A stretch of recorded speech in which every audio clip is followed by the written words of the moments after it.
This day 61 years ago, the only Iowan ever elected president died. Herbert Hoover had very humble beginnings in West Branch, Iowa.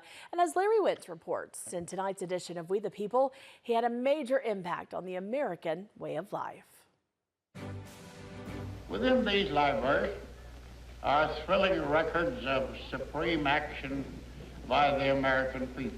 It was on his 88th birthday in 1962 that Herbert Hoover dedicated his presidential library and museum, a short distance from his birthplace, a two-room cottage that still stands today. Hoover was a poor student, but despite failing all the entrance exams except math, somehow he managed to get into the first class of California's Stanford University. His love of geology led to the meeting of the love of his life, future wife in Waterloo, Iowa born Lou Henry, the first woman at Stanford to study geology, and at one of the few universities at the time that accepted women. Thomas Schwartz of the Hoover Library and Museum says Hoover traveled across the globe numerous times evaluating the potential of mines.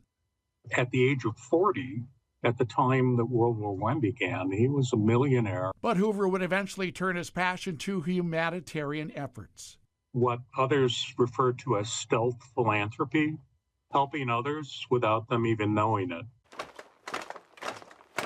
When the U.S. entered World War I in 1917, Hoover was asked to lead the Food Administration, becoming known as the nation's food dictator. After the war, his knowledge of the world helped feed the millions of starving in Europe and Russia, establishing international school hot lunch programs. Hoover went on to become a very active Commerce Secretary under Presidents Harding and Coolidge. He made the Commerce Department a clearinghouse of information to assist the growth of business and industry. He helped shape the development and regulation of the emerging radio business. He did the same thing with the expansion of aviation, adding more runways, the federal inspection of planes, and the licensing of pilots. And he chaired the commission that paved the way for construction of the Hoover Dam that provided irrigation and power to numerous western states. Hoover's backing of prohibition, or the 18th Amendment that banned the drinking of alcohol, convinced rural America to help elect him as the 31st president.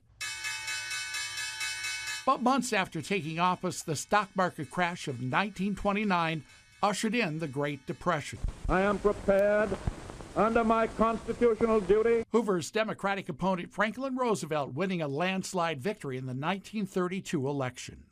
After World War II, Hoover was once again asked to help coordinate famine relief in Europe. Besides helping feed the starving, he twice led a commission that made hundreds of recommendations to streamline the federal government. And maybe one of his most important contributions during his one term as president was consolidating 3 agencies that administered veterans' benefits, the forerunner of what's known today as the VA, or Veterans Administration. Larry Wentz, KTIV News 4. The Hoover Library and Museum is currently closed while it undergoes a $20 million renovation. It is expected to reopen next summer.